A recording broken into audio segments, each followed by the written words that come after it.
પરમ મંગલમય શ્રી અનંત પરમાત્માના લોકોત્તર ધર્મ શાસન પૂર્વકનો મનુષ્ય ભાવ એ અતિ દુર્લભ છે.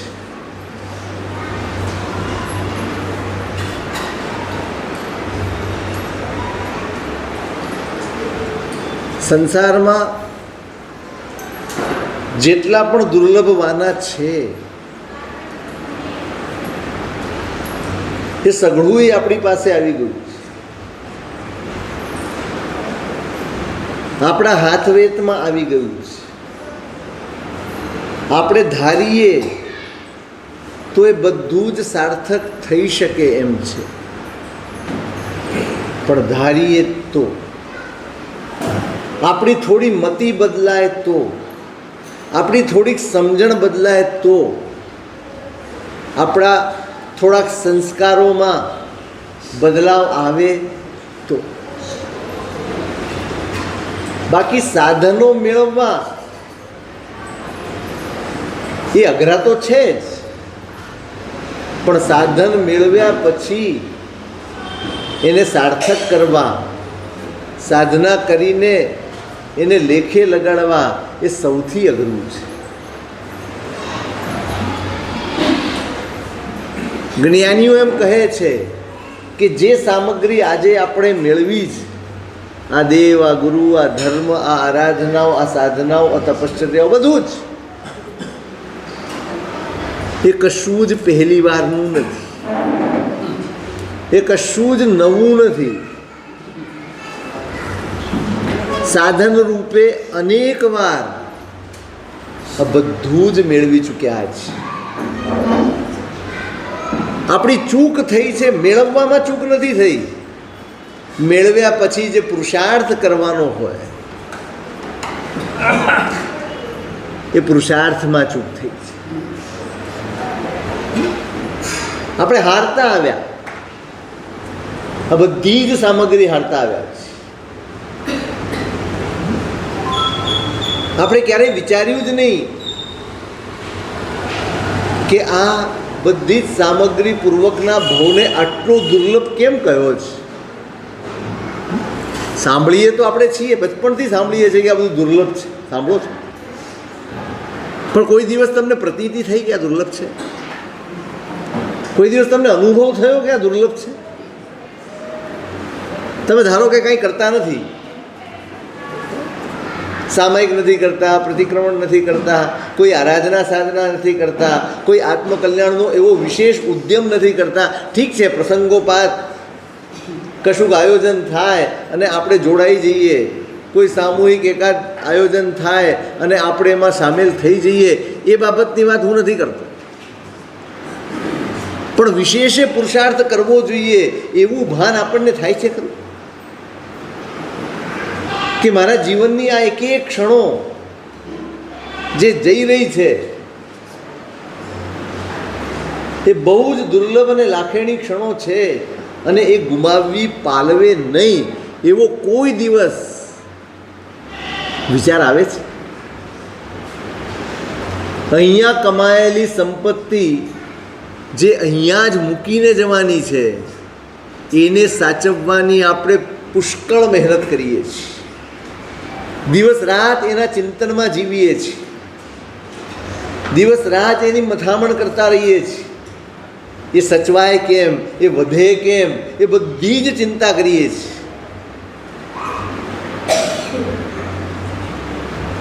અને એ મૂકીને જ જવાની છે એ અંકેશો છે. એમાં કોઈ અંદેશો નથી, કોઈ સંદેહ નથી કે આમાંનું કશું જ આપણે લઈ જઈ શકવાના. એ આપણી માલિકીનું નથી, પણ મહેનત કરીને આપણે જે કમાવ્યું છે એ આ જીવનની ક્ષણો છે. બહુ જ મહેનતે આ ક્ષણો મળે છે. ઘણા જીવો છે આ કુળમાં આવે છે, કેટલાક જન્મતા પહેલાં જ વિદાય લઈ લે છે, કેટલાક જન્મીને થોડા જ વખતમાં વિદાય લઈ લે છે, કેટલાક જન્મે છે, ટકે છે, પણ રોગિષ્ઠ જીવન વિતાવે છે ને. આવા બધાય દાખલા તમે જોયા હશે ને, કે નવું છે આમાં કંઈ છે? બધું જ જોયું છે, આ જ જોયું છે. પણ બધી જ રીતે સ્વસ્થ હોય, આયુષ્ય સરસ હોય, આરોગ્ય સરસ હોય, કશુંક ને કશુંક હંમેશા ખૂટતું રહ્યું છે. પણ આ ભાવ આપણને એવો મળ્યો કે જેમાં બધું જ અનુકૂળ મળ્યું છે. સાધનો હાથ વગા છે, પુણ્ય પણ અનુકૂળ છે, ગુરુ ભગવંતોનો યોગ પણ મળે છે, સ્વાધ્યાય કરી શકો. કબાટો ખુલતા હશે. અહીંયા રાખ્યું છે, મને કીધું અમૃતસુરી મહારાજે બનાવ્યું છે, એવું કીધું ને, કોઈ કીધું કાલે. અહીંયા ભંડાર એમણે કરાવી આપ્યો છે. હે કેટલા વર્ષ થયા? 1997. 85 વર્ષ પહેલાં અહીંયા ભંડાર હતો. કેટલી વાર ખુલે આ?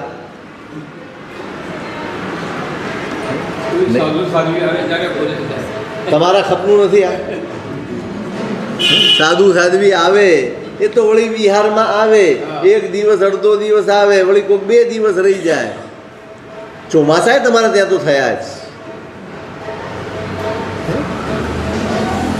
બધું જ હાથ વગું છે. જ્યારે આવો, જ્યારે ચાહો, જ્યારે ઈચ્છો ત્યારે ખોલીને એક પુસ્તક લઈને તમે સ્વાધ્યાય કરી શકો, વાંચન કરી શકો, બધું જ છે. અને છતાંય તમારામાં ઉલ્લાસ નથી, તમારામાં ઉમંગ નથી, તમારામાં એનો રોમાંચ નથી, તમારામાં એનો આનંદ નથી, તમને અંદરથી કોઈ જિજ્ઞાસા જ નથી. આપણે વહીવટમાં જ પડ્યા છીએ, વ્યવસ્થાઓમાં જ પડ્યા છીએ. બહારની તમામ વ્યવસ્થાઓ માટે આપણી પાસે બધા જ આયોજનો છે. આપણી જાત માટે, આપણા આત્મા માટે આપણી પાસે કોઈ આયોજન નથી. આત્માની વ્યવસ્થા આપણે કરતા જ નથી, વિચારતા જ નથી. આ કોના માટે છે? કોના માટે છે? આપણી જાત માટે છે. આટલું હાથ વગું સાધન હોય અને છતાંય આપણે વંચિત હોઈએ તો આપણે પુણ્યવાન છીએ કે અભાગ્યા છીએ?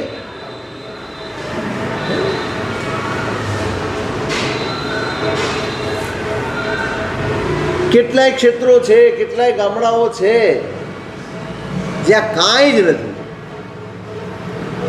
ન કોઈ ગુરુઓનો સમાગમ છે, ન કોઈ આવા પુસ્તકોનો યોગ છે, ન દેરાસર છે, કંઈ જ નથી. એને કોઈ યોગ જ નથી મળતા. અને આપણી પાસે બધું જ વોકિંગ ડિસ્ટન્સમાં, વોકિંગ શું ટોકિંગ ડિસ્ટન્સમાં જ. દેરાસરથી ઘરે વાત થાય એટલું નજીક છે બધું. કેમ આપણામાં ઉલ્લાસ નથી? બહુ મોટો સવાલ છે. એકાએક જુવાળ આવી જશે, એકાએક કશું આયોજન થઈ જશે અને બધાય ધાવસેન કરતા જોડે આવશે અને એ ઓસરી જશે એટલે જાણે સાવ સ્મશાન શાંતિ થઈ ગયું હોય એવું થઈ જાય. મને હમણાં કીધું કે અમે આના 100 વર્ષ ઉજવ્યા સાહેબ. 11 દિવસનો ઉત્સવ, 3 ટાઈમ જમણવા. કેમ આપણને એવું ન થાય કે દાદાના 100 વર્ષ પૂરા થાય ત્યારે આખો સંઘ વીરતીમાં હોય? 11 દિવસ સાહેબ અમે પૌષધ કર્યા હતા સાહેબ. 11 દિવસ અમે દેસાવગાસી કરી હતી સાહેબ. 11 દિવસ અમે દાદાના નામે પુરુષાર્થ કર્યો. 11 દિવસ આંબિલના સ્વામી વાત્સલ્ય કર્યા. થાય? શું સારી સારી મીઠાઈઓ જમાડવી આજ સ્વામી વાત્સલ્ય છે? આંબિલનું થાય કે ન થાય? એકાદ વાર કરજો. કર્યું હતું? કેટલા આંબિલ થયા? અને સ્વામી વાત્સલ્યમાં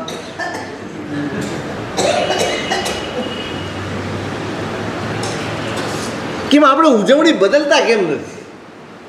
પ્રભુએ બતાડેલા પંથ ઉપર પુરુષાર્થ કરીને ઉજવણી ન થઈ શકે? ઉત્સવ ન થઈ શકે? એની કોઈ ચિરંજીવ સ્મૃતિ ન હોઈ શકે? બસ એ જ ચીલા ચાલુ વર્ષોથી ચાલ્યું આવે છે. એ જ પ્રમાણે સાહેબ 50 લાખ રૂપિયા ખર્ચી નાખી. તમને શું મળ્યું? મારો સવાલ એ છે કે તમે 50 લાખ રૂપિયા ખર્ચ્યા, તમે રોજ પૂજન ભણાવ્યા, તમે રોજ સ્વામી વાત્સલ્ય કર્યા, તમે રોજ 3 ટાઈમ 5 મીઠાઈ જમાડી, તમને શું મળ્યું?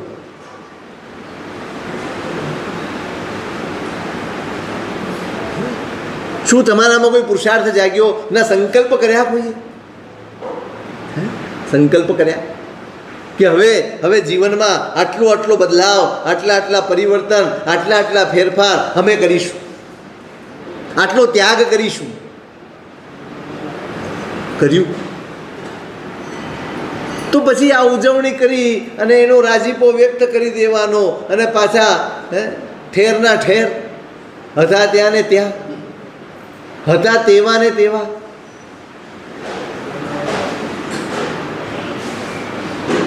આવા કોઈ નિમિત્તો પણ આપણને કેમ બદલી નથી શકતા? કેમ આપણી અંદર પરિવર્તન માટેની ધૂન જાગતી નથી? કેમ એમ નથી થતું કે આ એક ઘરેડમાં જીવન જીવ્યા જ કરીએ છીએ, એક સરખું સવારથી ઉઠીને બસ આ એક રોજ જવું જોઈએ એટલે દેરાસર જઈએ છીએ. આપણી તમામ ક્રિયાઓ, આપણો તમામ ધર્મ પ્રકાર કોઈ પણ હોય એ યાંત્રિક છે, જીવંત નથી. સાચું કહો, ઈમાનદારીથી હૈયે હાથ મૂકીને કહો, આપણે જે ધર્મ, જે આરાધના, ભલે તમે દેરાસર જતા હો, પૂજા કરતા હો, ચૈત્યવંદન કરતા હો, કદાચ સામયિક કરતા હો કે માળા ગણતા હો, એ બધું જ યાંત્રિક છે કે જીવંત છે? બસ એક નિયમ લીધો છે અને એ નિયમ પૂરો કરવાનો છે. એટલા માટે કરો છો કે જેમ જેમ નિયમમાં આગળ વધો છો એમ એમ તમારા જીવનમાં એ વણાતું જાય છે.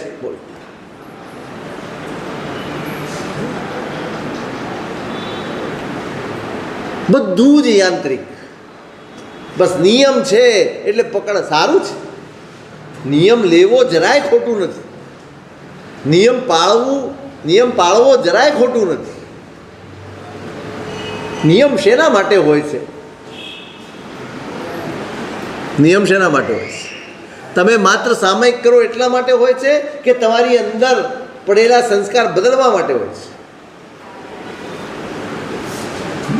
નિયમ પરમાત્માની પૂજાનો ખરો તો રોજ જઈને એ કેસર ભગવાનને ચોપડી આવવા માટે હોય છે કે પરમાત્મા પ્રત્યેનું સમર્પણ આપણું વધે એના માટે હોય છે?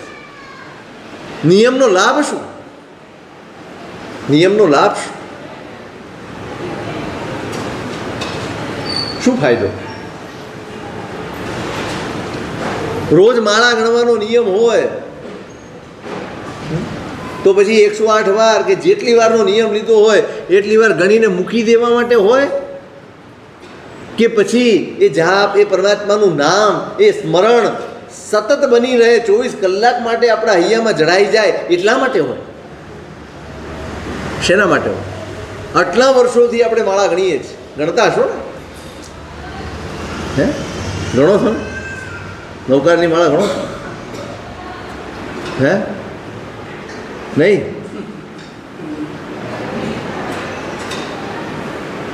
તમે નૌકારની માળા નથી કરતા?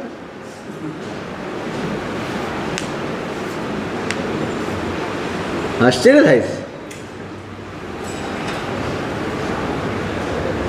જે અનિવાર્ય કર્તવ્ય છે, પ્રભુ શાસનમાં જન્મેલાનું અનિવાર્ય કર્તવ્ય છે કે એક નૌકારની માળા ગણાવવી જ જોઈએ. 108 નૌકાર આવવા જ જોઈએ જીવનમાં, રોજ એક વાર. સાહેબ હરતા ફરતા ગણીએ છીએ. ભોજન હરતા ફરતા કરો છો? ઊંઘવાનું કામ હરતા ફરતા કરો છો? નૌકાર હરતા ફરતા કેમ? હરતા ફરતા કરો, પણ માળા એક જગ્યાએ બેસીને એની આરાધના કેમ નહીં? કેમ?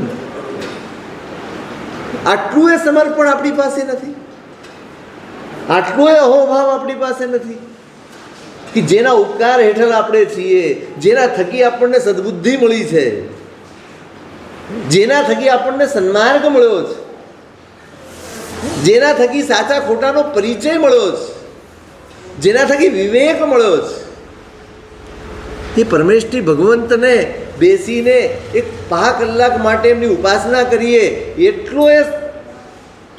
એટલાય કૃતજ્ઞ આપણે નથી?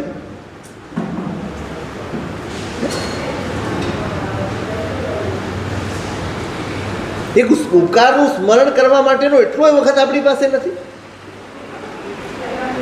સાહેબ બહુ વાર લાગે, એક માળા ગણીને સાહેબ અડધો કલાક લાગે. તમારી સિરિયલ કેટલી વાર ચાલે? ત્યાં તો તમે ક્યારેય નથી કહેતા કે ફિલ્મ બહુ લાંબી છે. આમ બેઠા હો પૂરી થાય, પૂરી થઈ ગઈ. ખરેખર 2.5 કલાક ક્યાં ચાલ્યા જાય, 3 કલાક ક્યાં ચાલ્યા જાય, ખબર બી ના પડે.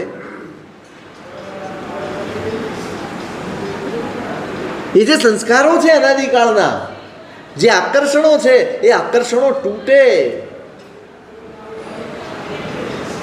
અને આપણો માયલો, આપણો આત્મા આ અસતમાંથી, નાના હશો ત્યારે પ્રાર્થના બોલતા હશો ને સ્કૂલમાં, અસત્યો માહેથી પ્રભુ પરમ સત્યે તું લઈ જા, ઊંડા અંધારેથી પ્રભુ પરમ તેજે તું લઈ જા, આવી પ્રાર્થના આવતી હતી. તમે કદાચ સાંભળી હોય તો. નહીં, તમે શું સાંભળ્યું છે એ જ સમજાતું. આવી પ્રાર્થનાઓ તમે નથી સાંભળી.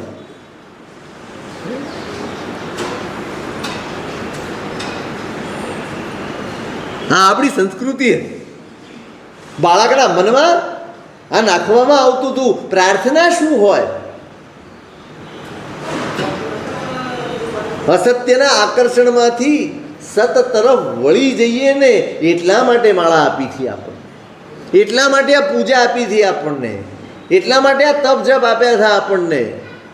પણ આપણે બધું જ યાંત્રિક બનાવી દીધું. બસ બધા કરે છે એમ આપણે પણ કરવાનું.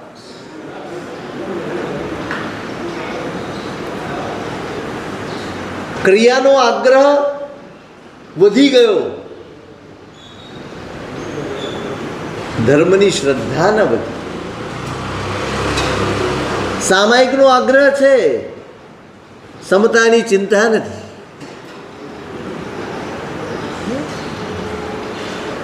આગ્રહ છે નો પ્રતિક્રમણનો આગ્રહ છે ઘણાને, પણ પાપથી પાછા ફરવું જોઈએ, એના ઉપયોગમાં જીવવું જોઈએ એવી કોઈ તમા નથી. બધું જ યાંત્રિક, બધું જ યંત્રવત ચાલ્યા કરે છે. સવારે ઉઠવાનું છે, ઉઠીને નાહવાનું છે, નાહીને પૂજા કરવાની છે, અને પછી આપણા સંસારમાં લાગી જવાનું છે. એ જ રાગ દ્વેષ, એ જ મારું તારું, એ જ માયા પ્રપંચ, એ જ છલ કપટ, એ જ કષાયો, એ જ વિષયો, એ જ ઈચ્છાઓ, એ જ આગ્રહો, બધું જ એ જ ઇટ ઇઝ.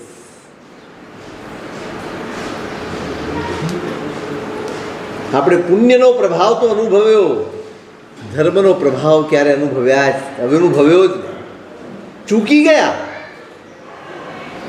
તમે પ્રભાવને અનુભવો એટલા માટે આટલા બધા યોગો આપ્યા છે. તમને જે ગમે તે યોગને આરાધના કરો, જે ગમે તે કોઈ પણ યોગ આરાધો, તપ હોય, જપ હોય, ક્રિયા હોય, પૂજા હોય, વ્યાવચ હોય, તમને ઠીક લાગે.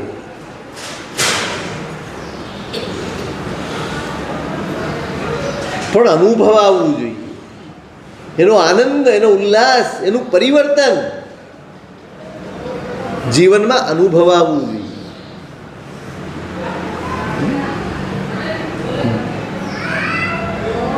ધર્મનો પ્રભાવ નથી અનુભવાતો તો સમજવાનો કે હજી ધર્મ નથી આવ્યો.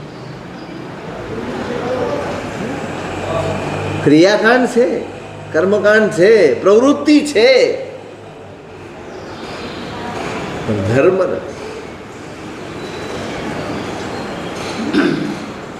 ધર્મ એટલો સહેલો નથી જેટલો આપણે માની લીધો છે, જેટલો આપણે સમજી લીધો છે. નહીં, સારું છે, તમે કરો છો, એની સામે કોઈ ના નથી કે નહીં, તમે છોડી દો.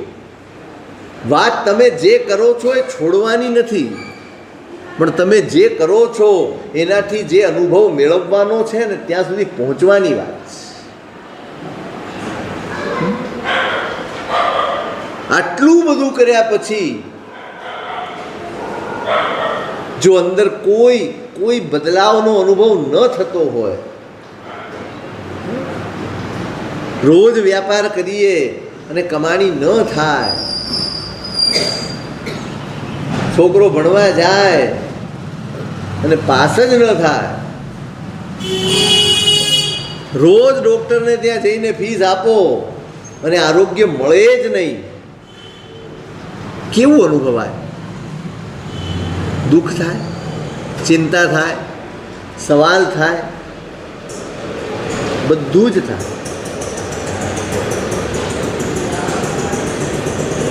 શતાબ્દીઓ ઉજવી લઈએ અને છતાંય આપણી અંદર કોઈ ફેરફાર ના થયાની કોઈ ચિંતા આપણને ના થાય, એનો અફસોસ પણ ન થાય. પ્રભુ બિરાજ્યાને 100 વર્ષ થઈ ગયા. આપણે આંખ ખોલી ત્યારથી આ પ્રભુને જોતા આવ્યા, આજે પણ જોઈએ છીએ. શું દેખાય છે? પ્રતિમા જોતા જોતા જોતા પ્રભુ દેખાતા થઈ જાય ને ત્યારે દર્શન સાર્થક છે, ત્યારે પૂજા સાર્થક છે. દેરાસરમાં બિરાજમાન પ્રભુ તમારા જીવનમાં પ્રવેશી જાય ને ત્યારે એ પૂજા સાર્થક છે.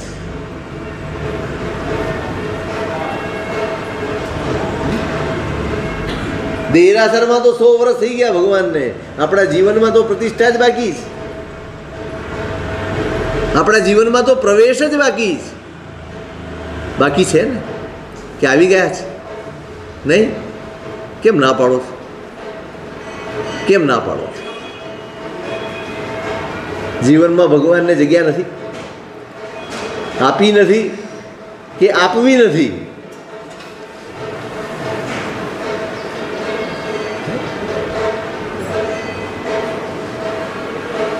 બહુ અઘરું નથી. બસ થોડુંક ચેતીને ચાલવું પડે, થોડાક જાગતા રહેવું પડે, થોડાક સાવધાન રહેવું પડે. જે કરતા હોઈએ એમાં બ્રેક લાગે.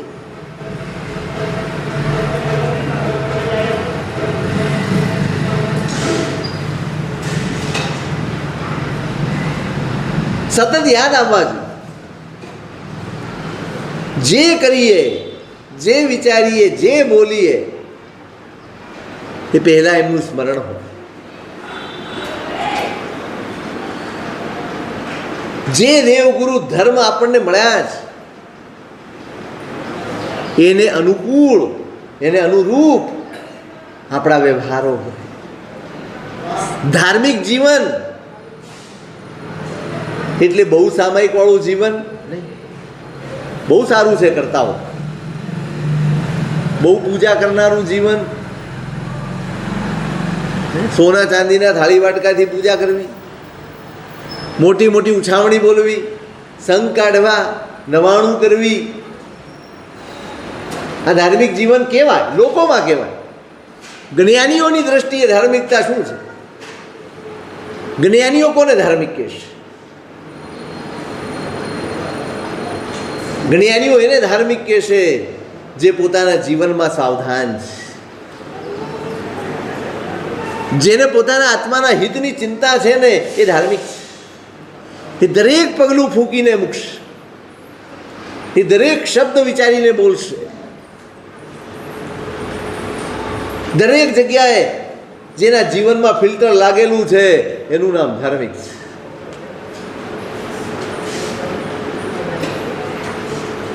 પોતાને મળેલા દેવ ગુરુ ધર્મ, એની ગરિમા જેના સ્મરણમાં સતત છે એ ધાર્મિક છે. એ કદાચ દેરાસર ઓછો જતો હશે, એ કદાચ સામાયિક ઓછી કરતો હશે, છતાં એ ધાર્મિક છે.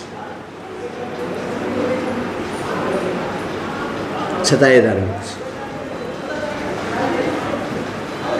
આવા ધાર્મિકોની જરૂર છે.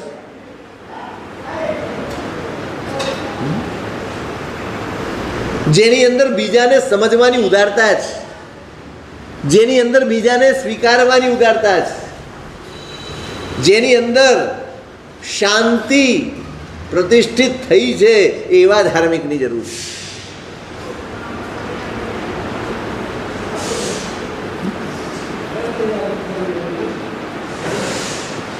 બહારથી દેખાતા ધાર્મિકોનો ખપ નથી.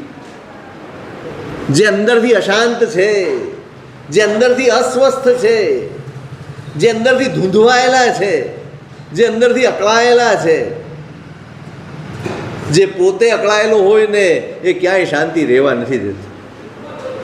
એ સંઘમાં હોય તોય, એ ઘરમાં હોય તોય, એ ઓફિસમાં હોય તોય, જ્યાં જાય ત્યાં રમખાણ કરતો.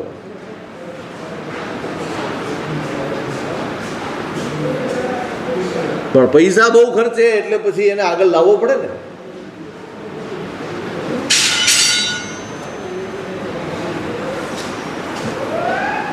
સાચી ધાર્મિકતા સુધી પહોંચી જઈએ ને તો આ જન્મ લેખે જ,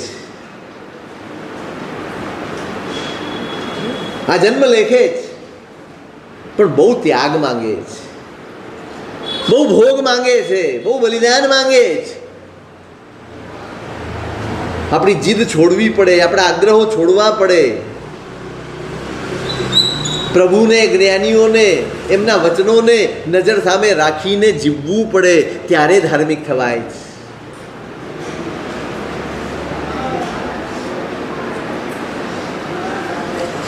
અને એ ધાર્મિકતા પ્રગટ થાય એના માટે સામાયિક હતી, એના માટે પ્રતિક્રમણ હતું, એના માટે આ પૂજા હતી, એના માટે તપશ્ચર્યાઓ હતી, એના માટે આ દાન હતા, એના માટે આ બધા આયોજનો હતા. અમારી અંદર જે દંભ ભર્યા છે, જે દુર્ગુણ ભર્યા છે, જે દોષો ભર્યા છે,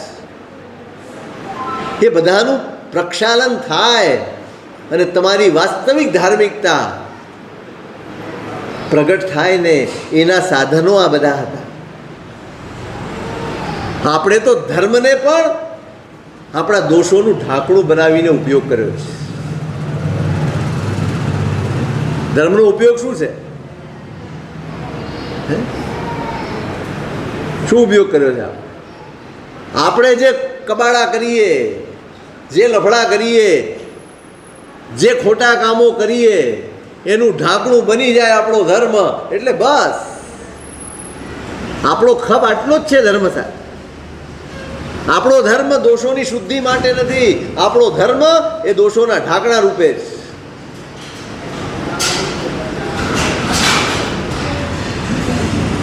કોને છોડવા ગમે? કોને છોડવા ગમે? લાખ રૂપિયા ખર્ચવા સૌને ગમશે, કરોડ રૂપિયાની ઉછાવણી બોલવી ગમશે. એને એમ કહો કે ધંધામાંથી અનીતિને જળમૂળથી કાઢી નાખ, એક પણ સંશય રાખ્યા વગર કાઢી નાખ. બતાવો છે કોઈનામાં આવું સત્વ? કરોડ રૂપિયાની ઉછાવણી બોલે એ ધાર્મિક? કે જેના ધંધામાંથી અનીતિ ગાયબ થઈ ગઈ છે એ ધાર્મિક? કોણ છે ધાર્મિક? કોણ ધાર્મિક? તમે બહુમાન કોનું કરશો? કોનું બહુમાન કરશો? ઉછાવણી બોલનારનું કે અનીતિ છોડનારનું? આવો એક રિવાજ શરૂ કરવો જોઈએ. આ તપસ્વીઓ છે, ખરેખર તપસ્વીઓ તો આ છે કે જેણે પોતાના જીવનમાં પ્રભુની આજ્ઞાને સ્થાન આપ્યું છે. આ પુરુષાર્થનું કામ છે. પૈસા ખર્ચવા એ પુણ્યનું કામ છે, પણ અનીતિ છોડવી એ પુરુષાર્થનું કામ છે. પૈસા ખર્ચવા એ પુણ્ય છે, અનીતિ છોડવી એ ધર્મ છે.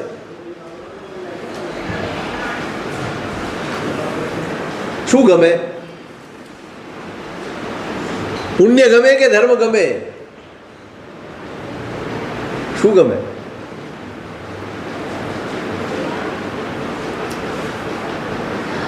વાહવાઈ થાય એ જ ગમે, નામ થાય એ ગમે, ચાર જગ્યાએ બોલાય આપણું નામ એ ગમે.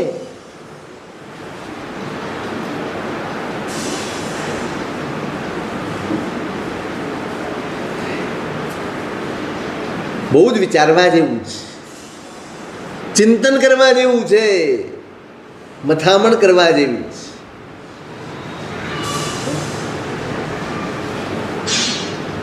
આશ્વાસનમાં જીવી લઈશું અને જીવન પૂરું થઈ જશે, પણ હાર્યા ગણાશું, નિષ્ફળ ગણાશું. લોકો તો વાહવા કરી દેશે, પણ મારો માયલો ગવાહ દે કે ના ખરેખર મેં ધર્મ આચર્યો છે, કે હું ધાર્મિક બન્યો, તો સાચું. લોકોના સર્ટિફિકેટ પરલોકમાં ક્યાંય કામ આવતા નથી. તમે કેટલા ટ્રસ્ટમાં ટ્રસ્ટી હતા, કેટલી સંસ્થામાં પ્રમુખ પદે હતા, કેટલા બહુમાનના કાગળિયા ફરફરિયા તમને મળ્યા છે, કેટલી જગ્યાએ તમારું નામ લખાયેલું છે, કેટલી તકતીઓ લખાયેલી છે, કેટલા સંઘ કાઢ્યા છે, કેટલા દેરાસર બાંધ્યા છે, કેટલી મૂર્તિઓની પ્રતિષ્ઠા કરી છે. આ બધું સાથે લઈ જવાનું હશે ને. આ તો ડોક્યુમેન્ટ્સ કહેવાય ને બધા. પરલોકમાં આ બધું જોઈને એના હિસાબે આપણને ગતિ મળશે ને. હે નહીં? શેના હિસાબે મળશે? કોના હિસાબે ગતિ મળશે? લોકોએ કેટલી વાહવા કરી, તમને કેટલા ઉચક્યા, તમારું કેટલું બહુમાન કર્યું, તમારા કેટલા ગુણગાન ગાયા.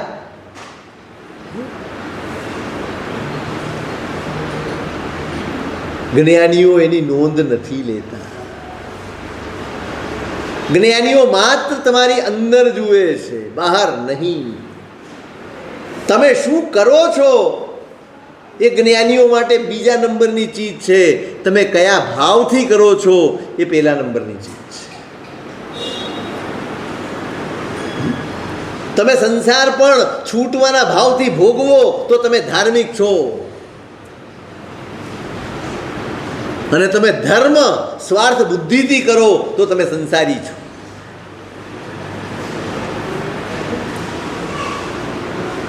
ધાર્મિકતા પ્રવૃત્તિથી નથી મપાતી, અંદરની વૃત્તિથી, અંદરના ભાવોથી મપાય.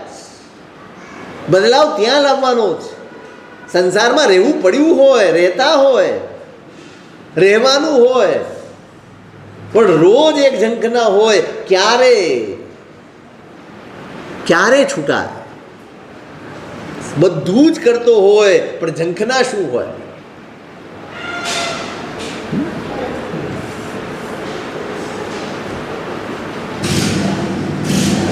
માત્ર સંસાર ભૂંડો છે ને ભૂંડો છે ને આવો છે ને તેવો છે ને એમ કરીને દીક્ષા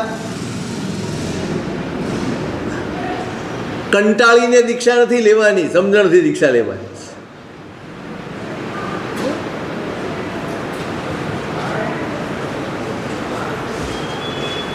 વૈરાગ્ય આવી જાય ને તો સાધુતા પ્રગટ થઈ જાય, કપડાં કોઈ પણ હોય.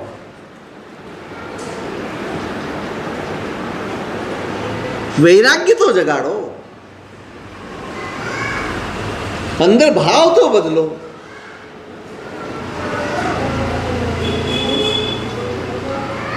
દરેક પ્રવૃત્તિમાં છૂટવાની બુદ્ધિ હોય, ગમે તેટલી વાહવા થતી હોય, ગમે તેવું પુણ્ય હોય, પણ અંદરનો એક જ સ્વર હોય, અંદરની એક જ ધૂન હોય. આ બધું જ અહીં રહી જવાનું છે. મારે મારું સાધવાનું છે. આજે દેખાય છે, આજે બની રહ્યું છે, એ બધું પુણ્યથી બની રહ્યું છે.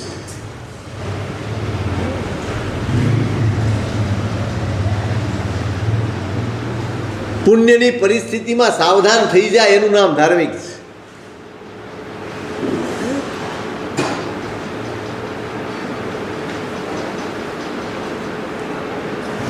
જ્ઞાનીઓ અહીં જુએ છે તમે કયા ભાવે કર્યું, તમારી અંદરની વૃત્તિ શું છે. તમે કરો છો ધર્મ, તમે કરો છો સામાયિક, તમે કરો છો તપશ્ચર્યા, પણ તમારી અંદર મનોવૃત્તિ શું છે, તમારી એની પાછળ તમારા ભાવો શું છે.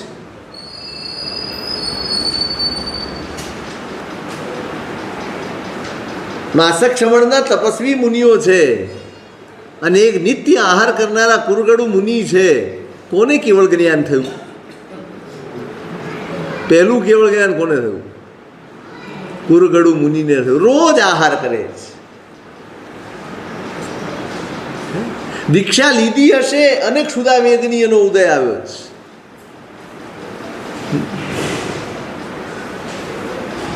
ભૂખ લાગે અને ખાવું જ પડે, આ ક્ષુધા વેદની એનો ઉદય છે. આપણું ભોજન શું છે? ક્ષુધા વેદની એનો ઉદય છે કે મોહની એનો ઉદય છે? ક્ષુધા વેદની એનો ઉદય હોય ને તો ખાવાનું મળે એટલે સંતોષ થઈ જાય, પણ મોહનીયનો ઉદય હોય ને તો ડિમાન્ડ આવે. આજે આ કાલે આ રોજ શું ઢોકળા બનાવો છો? આ રોજ એકનું એક શાક શું બનાવો છો? આપણે ભૂખ લાગે ને જમીએ છીએ એવું નથી, આપણે ઈચ્છા થાય છે ને જમીએ છીએ.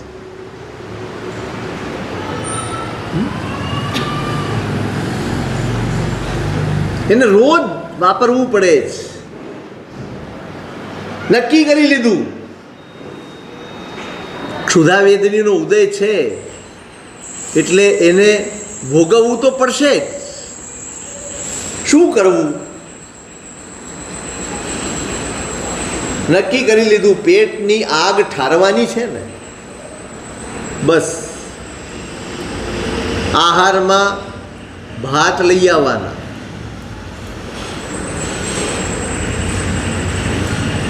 એ પણ એ જમાનામાં હતું જ્યારે અંતપ્રાંત ગોચરી હતી. ઘરના રસોડા પરવારી જાય અને પછી છેલ્લે વાટકીમાં વધેલો ભાત પડ્યો હોય, અમારી જેમ નહીં પેલો ગરમ ગરમ લઈ જાય, એ છેલ્લે વધેલો ભાત પડ્યો હોય, સુકાઈએ ગયો હોય, બધું જ ખાલી લઈ લેવાનું. પછી આમાં થોડી ખાંડ નાખી દો, આમાં થોડું ઘી નાખી દો. ભૂખને શાંત કરવા માટે જમવાનું હતું, ઈચ્છાને શાંત કરવા માટે નહીં. એને જીભ માટે નહોતું વાપરવાનું, એમને પેટ માટે વાપરવાનું. એને મનને રાજી કરવા માટે નહોતું વાપરવાનું, એને શરીરને સાચવીને આરાધના કરવા માટે વાપરવાનું હતું. નક્કી કરી લીધું ભાત જ લેવાના, બીજું કાંઈ નહીં લેવાનું, બસ કોરા. કેટલા દિવસ ખાઈ શકો? આપણે કોરા ભાત કેટલા દિવસ ખાઈ શકીએ?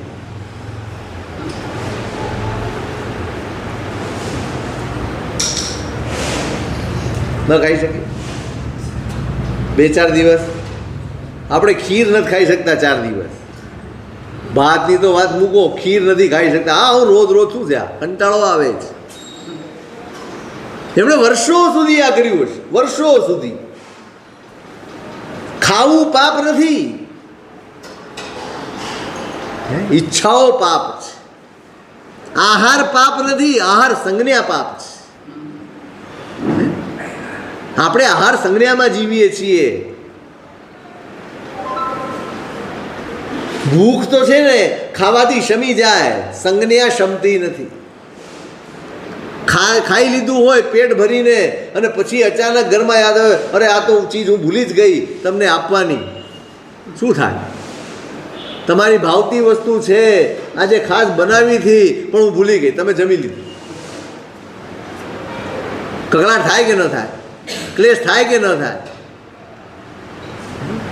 ગુસ્સો આવે કે ન આવે? સંજ્ઞા ગુસ્સો કરાવે, સંજ્ઞા સંકલેશ કરાવે, સંજ્ઞા સંતાપ કરાવે, સંજ્ઞા આર્ત ધ્યાન કરાવે.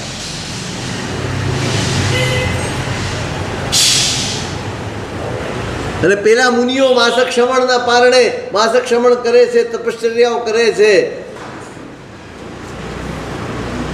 એમની દ્રષ્ટિમાં બહારથી દેખાતું તપ મહત્વનું છે. જ્ઞાનીઓ, મેં હમણાં કહ્યું તમને, જ્ઞાનીઓ તમારી બહારની પ્રવૃત્તિની નોંધ લેતા નથી. તમારા ભાવોની નોંધ લેવાય છે, તમારી પ્રવૃત્તિની નહીં. એમને દોષ દેખાય છે. જોયું? રોજ ખાય. 1 દિવસ તો માણસ છોડે કે ના છોડે? કંઈ રોજ ખાવું જરૂરી છે? એટલી બધી ભૂખ લાગે એકાદે દિવસ સહન ન થાય? હિત ચિંતા કરી કહેવાય? શું કરી કહેવાય?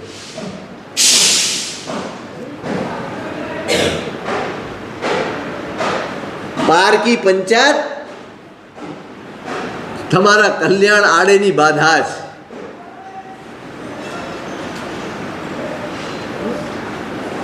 આપણે આ જ કરતા હોઈએ. આપણો સ્વભાવ આ જ. કોણ શું કરે છે, કેવી રીતે કરે છે, શું નથી કરતો, કેટલું નથી કરતો, એની નોંધ લીધા કરે એ ક્યારેય પોતાનું કલ્યાણ સાધી શકે નહીં, ગમે તેવા તપ કરતો હોય તો. ભલે ને વર્ધમાન તપની 100 ઓળી કરી નાખી હોય, પણ જે કરતો નથી કે કરી શકતો નથી એની પંચાયત કરતો હોય ને તો એની ઓળીઓ બધી નકામી છે.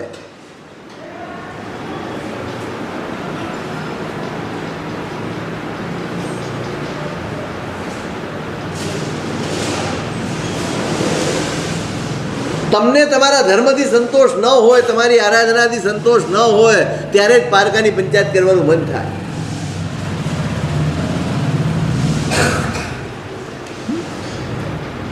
પેલા વાપરે છે પણ પશ્ચાતાપ. મારી ક્ષુધા વેદનીયના ઉદયના લીધે, મારા ક્ષુધા વેદનીના ઉદયના લીધે હું તપ નથી કરી શકતો. અને આ તો કેવું તપ કરે છે! અનુમોદના ખાતા ખાતા પણ તપસ્વીઓની અનુમોદના કરે છે. અને પેલા તપ કરતા કરતા પણ વાપરનારની નિંદા કરે છે. કોણ ધાર્મિક? પોતાનો દોષ જોનાર ધાર્મિક છે કે બીજાના દોષ જોનાર ધાર્મિક છે? કોણ ધાર્મિક છે?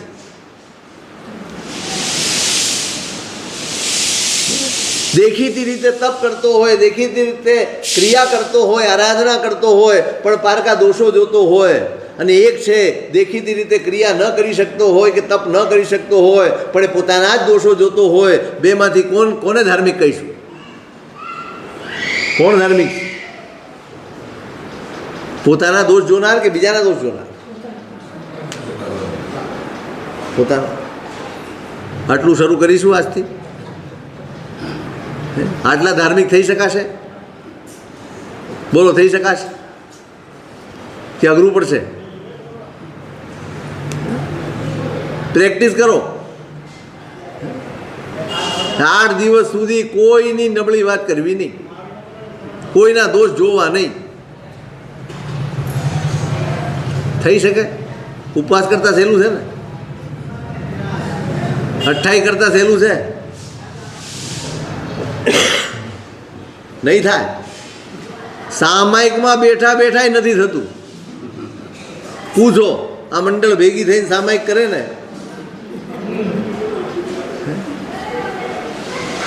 માળા બી ચાલે, ઓલ ઇન વન. કેટલા વાના કરી શકે આ લોકો? ઘણું બધું કરી શકાય. માળા ઊભી રહી જાય, વચ્ચે થોડી વાત થઈ જાય, ફરી પાછું આગળ. ભગવાનને ક્યાં જવાનું?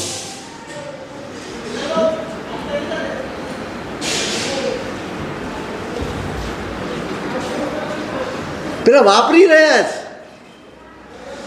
પણ અંદરનો ભાવ ત્યાગનો. તમે ખાઓ છો કે નથી ખાતા એ મહત્વનું નથી, ભાવ ત્યાગનો છે તો તમે તપસ્વી છો, તમે ધાર્મિક છો.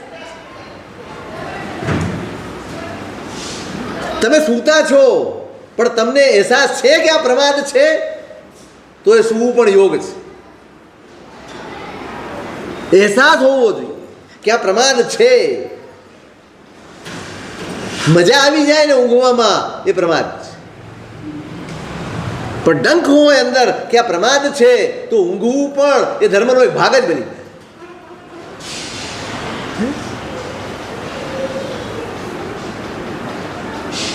અંદર અંદર અંદર ભાવ બદલવાના, અંદર પરિણામ બદલવાના, અંદર દ્રષ્ટિ બદલવાની.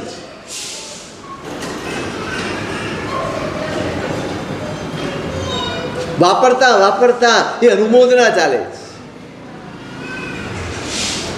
રોજ આહાર લાવીને બતાડીને તમે વાપરે છે, સાહેબ આ લાવ્યો છું, કંઈ લાભ મળશે? અને પેલા તિરસ્કાર કરે.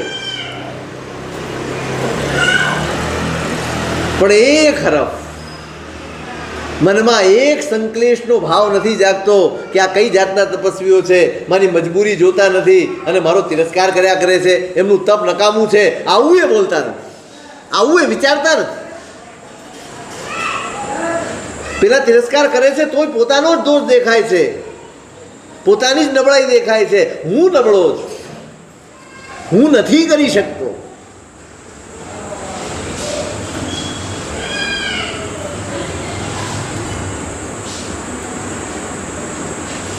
પોતાના જ દોષો જોનારાની શુદ્ધિ બહુ જલ્દી થાય છે.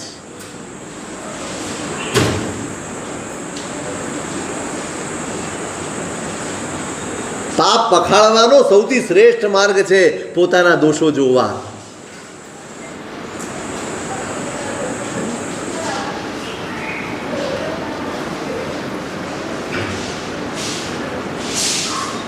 એ વાપરતા વાપરતા વાપરતા કેવળ જ્ઞાન થઈ ગયું. કવલ તે કેવલ રૂપ હુઓ. પોળિયા ભરતા ભરતા ખાતા ખાતા કેવળ જ્ઞાન થઈ ગયું. શાસન દેવી આવ્યા. એ જ્યાં વાપરવા બેઠા છે ત્યાં જઈ રહ્યા. પેલા મુનિરાજોને એમ થયું કે ત્યાં કેમ આ ભૂલા કેમ પડ્યા? ત્યાં તપ તો અમે કરીએ છીએ, ઓલું તો ખાય છે.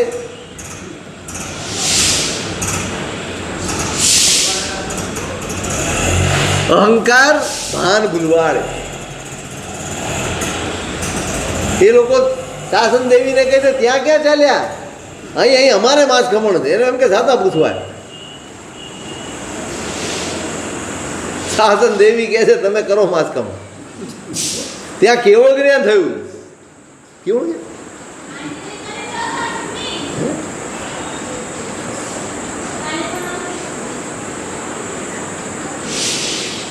અમે માસક શ્રવણ કરીએ છીએ ને અમે ઠેરના ઠેર અને રોજ વાપરે છે ને કેવળ જ્ઞાન. શું બદલાયું? એક જણાએ પ્રવૃત્તિ બદલી, એકે ભાવ બદલ્યા. પરિણામ કોને મળ્યું? તમે બોલો છો ને, ભાવે ભાવના, ભાવે ભાવે, બધું જ ભાવે. ભાવે કેવલ જ્ઞાન. માત્ર પ્રવૃત્તિ બદલીને સંતુષ્ટ નહીં થઈ જતા. ભાવ બદલાઈ જશે તો પરિણામ બદલાશે. પ્રવૃત્તિ બદલાવાથી પરિણામ નહીં બદલાય. ભાવ બદલાવા જોઈએ. પરિણામ બદલવું છે, ભાવ બદલો. પ્રવૃત્તિ તો અનેક વાર બદલી, અનંત વાર બદલી જોઈ. નિષ્ફળ ગયા છીએ દરેક વખતે. શું બદલવાનું છે? ભાવ બદલો. ભાવને શુદ્ધ કરો, ભાવને નિર્મળ કરો. ભાવે ભાવના ભાવીએ ભાવે દીજે દાન. બધું જે કરો, જેટલું પણ કરો, બસ એમાં ભાવ ઉમેરો. ભાવ એ પ્રાણ છે. શું છે ભાવ? ભાવ એ પ્રાણ છે. પ્રાણ વગરના કલેવરને ઉચકીને ફરવાનું કોઈ પ્રયોજન નથી, કોઈ ફાયદો પણ નથી. આપણી ક્રિયાઓ, આપણી આરાધનાઓ, આપણી તપશ્ચર્યાઓ બધી જ પ્રાણ વગરના કલેવર જેવી જ. એ કાયા ઉચકીને ફરીએ છીએ, એમાં પ્રાણ નથી, એમાં જીવંતતા નથી. મેં હમણાં કીધું કે આપણે બધું જ યાંત્રિકતા છે. બસ યંત્રવત થયા કરે છે. કારણ કે ભાવ નથી જોડાયા, ભાવ નથી ઉમેરાયા. અને યાંત્રિકતાના લીધે ઘણી બધી ક્રિયાઓ હોવા છતાં, ઘણી બધી તપશ્ચર્યા હોવા છતાં, ઘણા બધા પૈસા ખર્ચવા છતાં પણ આપણે કશું જ પામી શક્યા નથી.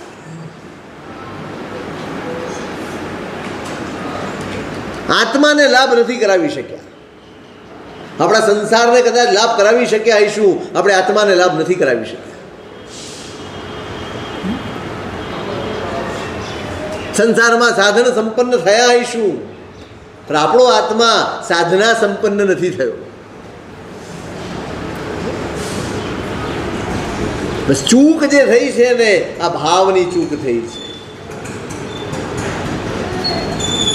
ભાવ બદલો, માત્ર ક્રિયાઓ નહીં બદલો. પૂજા કરવા જાઓ જ છો, સામાયિક કરો જ છો, નવકાર ગણો જ છો, પૈસા ખર્ચો જ છો, બધું જ કરો છો.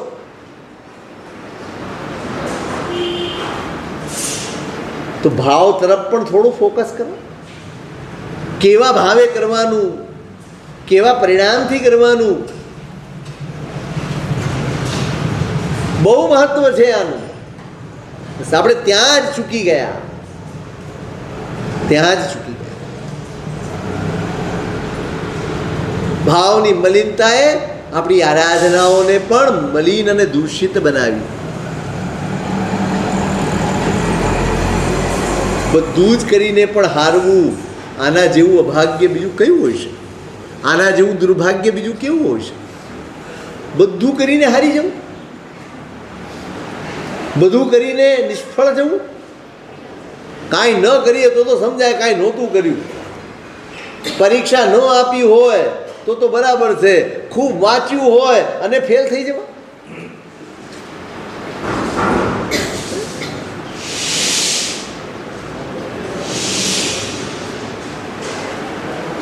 યાંત્રિકતામાંથી બહાર આવવાનું છે. આપણા ધર્મને જીવંત બનાવવાનો છે. જીવંત ધર્મ આટલો હશે ને તોય કેવળ જ્ઞાન આપશે. નિષ્પ્રાણ ધર્મ ગમે તેટલો હશે એ સંસાર જ આપશે, મોક્ષ નહીં આપે, મુક્તિ નહીં આપે.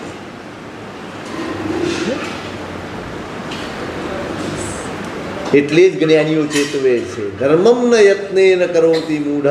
ધર્મ પ્રયત્ન માંગે છે, પુરુષાર્થ માંગે છે, અને આ જ પુરુષાર્થ. ધર્મ તે જે તમારા ભાવ બદલી આપે, તમારા ભાવમાં પરિવર્તન લાવી દે, એનું નામ ધર્મ છે. અને એની વિશેષ શું વાતો છે?